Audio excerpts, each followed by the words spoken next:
Hey, everybody. Very excited to be here. It is very interesting to hear the translation of my bio. I enjoy that a lot. So thank you so much for having me. I'm excited to be here. I'm going to be presenting on how to work with podcast apps to promote your podcast. I do have a screen share, so let me begin. So this is a stock image. How exciting. To put this in a larger context before I begin, I think it is important to kind of see, there's a few missions in podcasting, and some are to create. We want podcasters to be able to get their message out there. Other people want to be able to get the message of a nonprofit or a corporate organization out there. And then there's folks who create hobby podcasts and they want to have a good time. But everybody wants their podcast to get out to the largest audience possible because it's an exciting moment. This is a technology that allows us to connect with people all over the world, to bring information to people, to make people laugh. And here are some ways that you can get your podcast out to the world that you might not be thinking of. So first, a little background. Who am I? This will be another fun translation situation. By the way, I'm not usually in a situation where I'm being translated because America is, America-centric to the detriment of America and to me. So it's interesting to see, to be on the other side of things. So again, thank you for opening me up to this experience. I enjoy it a lot. So who am I? My name is Arielle. I am based in New York City. I've lived all over the US. I've lived in Los Angeles. I've lived in Mississippi. I lived in St. Louis. And I started getting into podcasts because I was obsessed with stories. And I had a lot of driving time, especially when I lived in Los Angeles and was stuck in traffic all the time. And I wanted to find a way to work in the podcast space in some way. I wanted to be paid to be in this space because I found that I was so excited about podcasts and I always felt like I was learning something new. But how could I find more podcasts to listen to that were going to keep opening my mind to new stories? And so I thought, what if I start a newsletter that centers around a theme each week, but each week is curated by a different person. That way I can listen to new podcasts every week and I can listen to the favorite podcasts of people all over the world. So the way it works is that every week a different person curates the list. They find 5 podcast episodes on a theme. They bring those episodes to me. I publish them. And then we also put out a podcast that mirrors the newsletter. So I started that newsletter 4.5 years ago. I have been running it ever since, every Sunday night, never have missed a Sunday night. To speak to Gary's point, consistency is extremely important in every aspect of the podcast space. And I really try to have that be a through line for everything that I do in this space. So now I work for Squadcast, which is a remote content production software. So if you need to record your podcast remotely, if you need to record videos remotely, Squadcast is the software for you. And as the community manager, I am working with people who use Squadcast to better their experience with the product and to help them amplify their content. So we've got a few ways that folks are doing that. We've got a Slack channel where we meet to do lessons on podcasting. We do audits of your podcast, all sorts of extra value add activities that folks can participate in if they're part of the Squadcast community. And I run that community and I am very proud of it. And it's really fun to serve creators. And this presentation is kind of an ode to how to serve creators to the nth degree, because creators, what do you want? You want to be able to reach new audiences. You want to be able to find ways to get in with different demographics that you might not have exposure to. So let's do it. We're going to talk about how we promote. We're going to talk about working with apps, and then that'll be the end. Goodbye. You can never talk to me again. Just kidding. I'll have my contact information, and please feel free to get in touch at any time. I am extremely available on Twitter. I do not sleep, and I love Twitter. Here we go. Oh, we already did that part. Okay, so there are tons of ways to promote your show.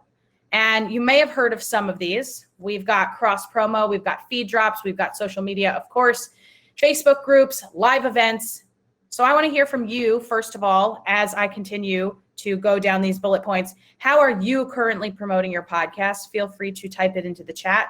Would love to hear from you. So I'll quickly go through these. So with cross promotion is, in my opinion, one of the most effective ways to promote your podcast, because it's how I receive a lot of the podcasts that I listen to. It's how I receive recommendations. So I would say the number one way that I receive podcast recommendations is through other podcast recommendation newsletters. I could do an entire presentation on the importance of podcast recommendation newsletters, but today we are focusing on apps. So for cross promo, one of the things that can be super effective in promoting your podcast is finding different podcasts that are on your similar topic or that reach similar demographics, and reaching out to the people who create those podcasts and saying, hey, can I run a 30-second promo at the beginning of your podcast, and you'll do the same for me. And when somebody agrees to that, that means that they are endorsing your podcast to a certain extent, and your listeners they trust you, so they are going to listen to your recommendation. And if somebody does the same for you, you're likely to see a bunch of people coming over to your podcast from there. So that's a really effective tool. Feed drops are even more intense. It's the same idea that we are kind of sharing each other's audience, but in this situation, instead of it just being a quick promo at the beginning of an episode, it would be the entire episode. So it would be me and, let's say, Norman over here. We both have 2 podcasts. And I would say to Norman, hey, Norman, can I put an episode of Feedback with Earbuds, my podcast about podcast recommendations, in your podcast feed? In exchange, you can do the same for me. And I think we have similar demographics, so it might make sense for both of us. Would you be interested? And this is a trade-off because, of course, it's asking a lot of your listeners to listen to a podcast that they didn't sign up for. So you might want to kind of soften that a little bit and tell them at the beginning that, Norman is doing us a favor by doing the same thing for us over there. So make sure to check that out. And then also maybe adding some context as to the episode. So you want to make sure it's a good fit. Social media is a tough one because there is a lot of spam and self-promotion going on. I'll talk a little bit more about that. But I really do not advocate for just dropping links onto Twitter or onto Facebook. It does not do anything when people say, hey, I'm looking for podcast recommendations, and then those Twitter posts are spammed with links to your podcast that no one's listening to them. That's not the way to do it. That's not where you should be spending your time. Social media is important because you want to keep up the appearance that you are available to your listeners. So if they search for you, your job is to make it look like your social media is populated. Every time you have a new episode coming out, go over to social media, create some nice looking graphics, choose a color palette, stick to that color palette consistency, choose a font scheme and stick to that consistency, all that stuff. And it's important for you to do that. And it's important for you to create audiograms and to post them, but you should not expect those to convert to listeners, but it is important to be there. Facebook groups can be great, not so much for promotion nowadays, but for staying involved in the larger podcast space. So I definitely recommend searching for all sorts of different Facebook groups. You can pretty much go to Google and search best Facebook groups for podcasters, and it's all search engine optimized to find the best ones.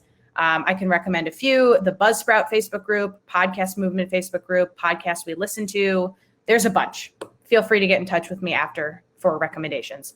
And then, of course, live events can be lovely. This is one of them. For example, you are listening to me talk about my podcast and who I am. And if you like me, then you'll likely enjoy my podcast. Therefore, it's doing the job. So how do you promote? Thank you, folks, for sharing in the chat. Instagram, Facebook ads, Facebook groups. Very good. All right, just a little image for you, another stock image. Here's me on my crusade. We need more stock images in the podcast space. All right, so you can also work with apps, and that's why we are here today. There are so many different podcast listening apps. I am going to click this a million times, and there will be more. And I'm not even going to touch on most of them right now. I really could go on all day. I'm going to speed it up a little bit because, wow. So you'll probably recognize some of these apps. Oops. So just off the top of my head right here, we've got, of course, the Apple Podcast app. We've got Pocket Cast, Castbox, Luminary. We've got Overcast, Stitcher, Good Pod, Spotify, Dogcatcher, which is only available on Android, which is good for the rest of the world. That's that America-centric attitude over here. So yeah, we have access to so many different podcast apps.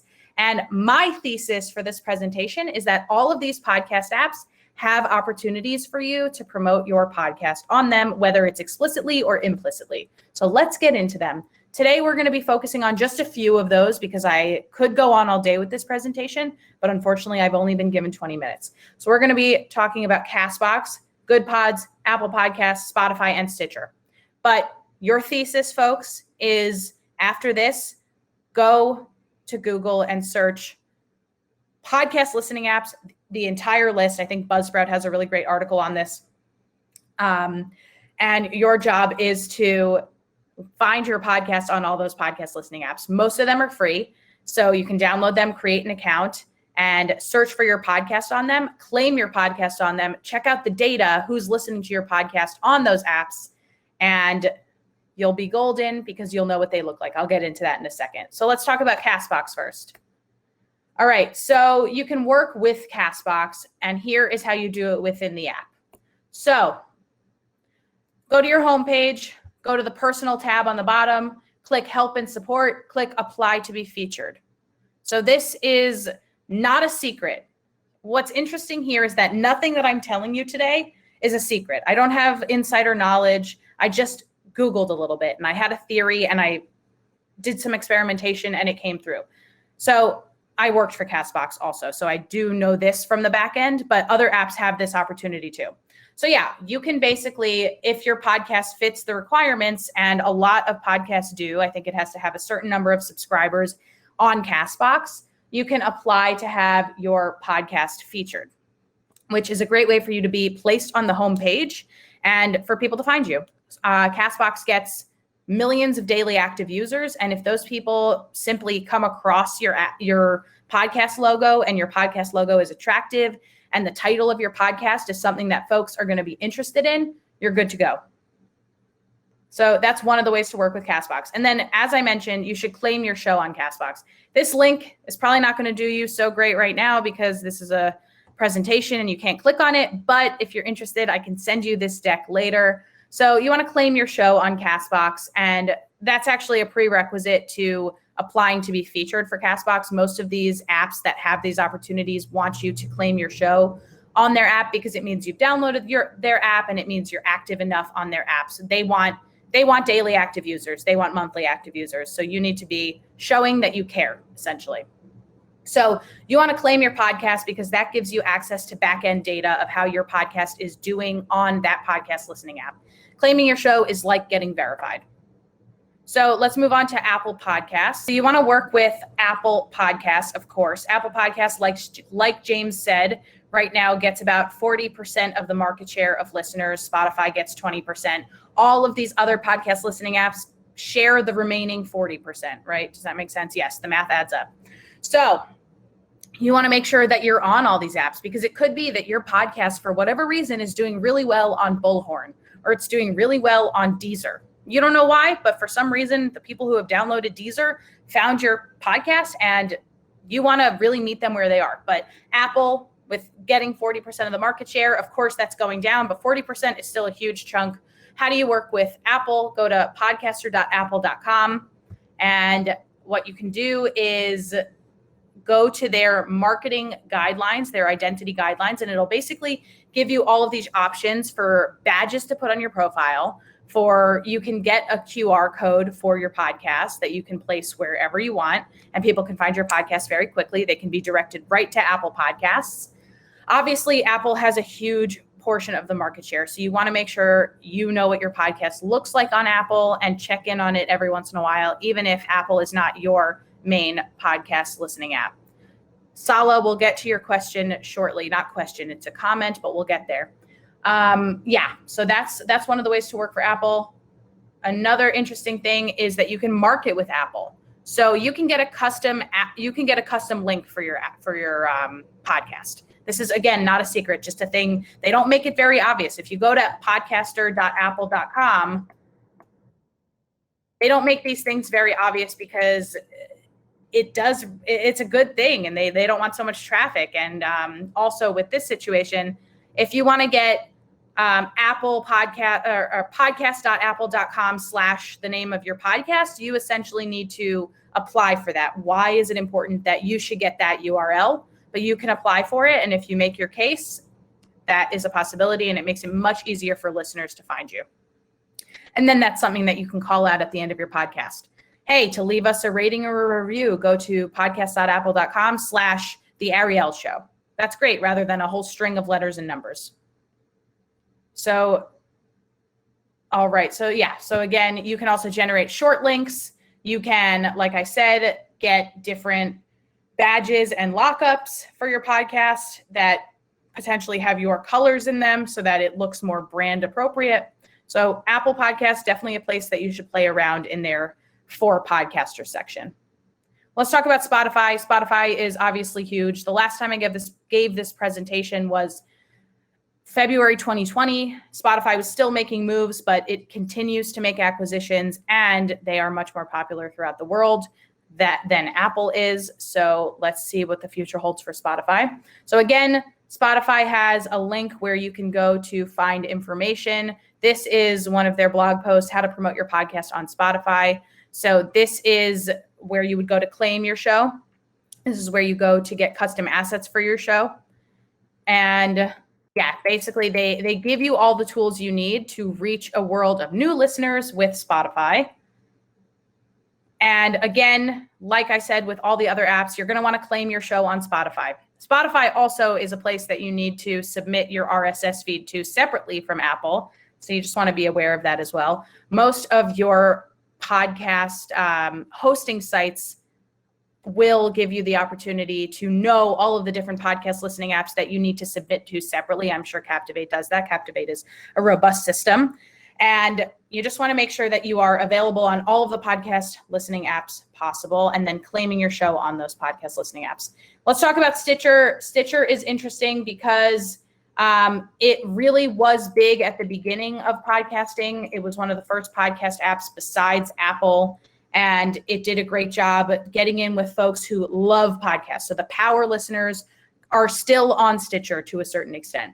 So how do you apply to be featured? There is a much more direct way to apply to be featured on Stitcher. They have a link here that's cut off, but I can share it with you if you're interested. And essentially they ask a few questions. What is your promotional plan? How are you going to promote Stitcher? So maybe at the end of your show, it's saying, make sure to check out your podcast wherever you get your make sure to check out the rest of our episodes wherever you get your podcast and on Stitcher. Maybe it's just an explicit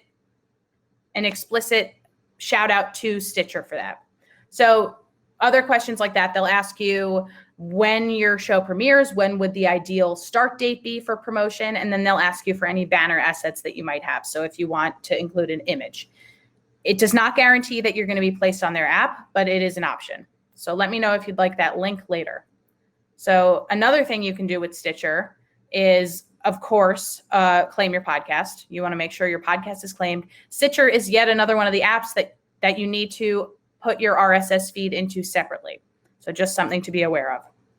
So Stitcher has Stitcher Plus, podcasters and creators, and that's an opportunity for you to grow your show. So just make sure you're aware of all of these options. Again, add your RSS feed to get started. That's the claiming process.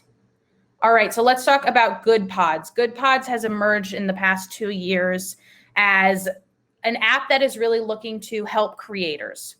And I'll go through this fast because I know I need to be wrapping up soon. Basically, working with Good Pods is a great idea because in the next few days, they are going to make some big announcements when it comes to how they're supporting indie podcasters. So if your podcast is independently produced, Stitcher is a place that you want to be. Stitcher's whole thing is that they are Goodreads, but for podcasting. Goodreads is a place where you go for book recommendations. So essentially your homepage on Good Pods looks like a recommendation channel. So every podcast that you listen to shows up on your homepage, and then people who follow you will see what you listen to, and then they can hit play on that podcast. I think it's ideal for people who always want to share podcasts that they're listening to with their friends, because then they get a sense of what their friends are listening to. So it's actually a big growth hack if you can bring your listeners to Good Pods, because then they'll show that they're listening to you on Good Pods, and then all the people that follow them will have the option to very easily click on your show and listen to it as well. So definitely check out Good Pods, claim your show, of course, create a group. They're also prioritizing groups on Good Pods, and then make sure to follow Good Pods on Twitter. And this I recommend for everything, actually, because a lot of these podcast listening apps have really robust social media presences, and they'll give opportunities for you to promote your podcast via some of their Twitter threads. So make sure you are on Twitter and following them as well. So let's do some takeaways real quick. Promotion is possible. This is not a dead-end street. You create a podcast. There's not really a discoverability problem. There's an audience discoverability problem. How do you find the people to listen to your show? You do that by making sure you are on all of these podcast listening apps, and you know what your podcast looks like on them. You've claimed your show, and you're looking for these opportunities.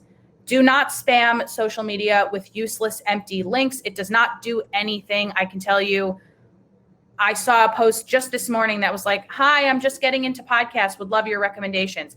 230 people commented their own podcast. That is not of interest. That person was not looking for that. Poor person just wanted some good history podcast recommendations. So that's not where you need to be spending your time. Look, if you want to send some links, think about what your niche is.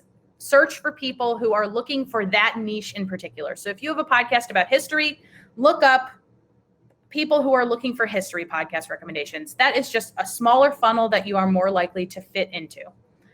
Reach out to the right people. Like I said, you want to be following strategically the people who are doing things in your niche and in the podcast space. So that means doing research. That means not making your ask until you are aware of what people are looking for. So for me, for example, I have a podcast recommendation newsletter that does offer promotion opportunities, but I do not like it when people blindly pitch me and say, "Hey, please put my podcast onto your newsletter," because I'm not going to do that. The way my newsletter works is a little bit more specific. I am more likely to accept a pitch if you show me that you have some knowledge of what my newsletter does and how I could best serve you. And then just like that, look for funky ways into it. You know, this is a really creative space. If you tell me that you want to curate a list for me on podcasts in the Middle East and North Africa, that's awesome. Therefore, you know what I'm looking for, that you're showing me that you know how my newsletter works. That's a funky way in. That's you showing me that you understand. And there's more ways to do it. You could write a blog and pitch that blog, and in that blog you can include a podcast of your one of your own podcasts in addition to a bunch of others. There really is a lot of creativity in this space, and there are not really very many established rules, so take advantage of that. No spam. More takeaways. Make really great content. That is a hack. Just make sure you're spending time creating content. Be consistent, like Gary says, be transparent. I think it's super important to be transparent with your audience. And if possible, divide your content into seasons and take natural breaks, because that gives you a minute to analyze your data and to figure out your next move. Yes. Thank you. That's it. Thank you, Arielle. I have a question. What is the best practice to promote my first podcast? The best practice to promote your first podcast is to find out why you created that podcast in the first place. You know, are you creating that podcast in order to reach a specific demographic? Because if so, you have a built-in audience. They want that. But if it's just a fun podcast where you're trying to have a good time, I wouldn't expect 1 million listeners, and I wouldn't spend that much time promoting it. I would make some very strategic decisions. I would reach out to organizations and to people that have shown interest in that topic, and I would create a media pitch deck, some sort of Google slide deck or PowerPoint with the main points of your show with who the hosts are and things like that. Something that you can easily send around to people and say, this is what I offer on my show. Is there interest in cross promotion or collaboration in some way? But if your podcast is just for fun, I wouldn't expect 10,000 listeners per episode. I would expect to have fun with your friends, and that's okay.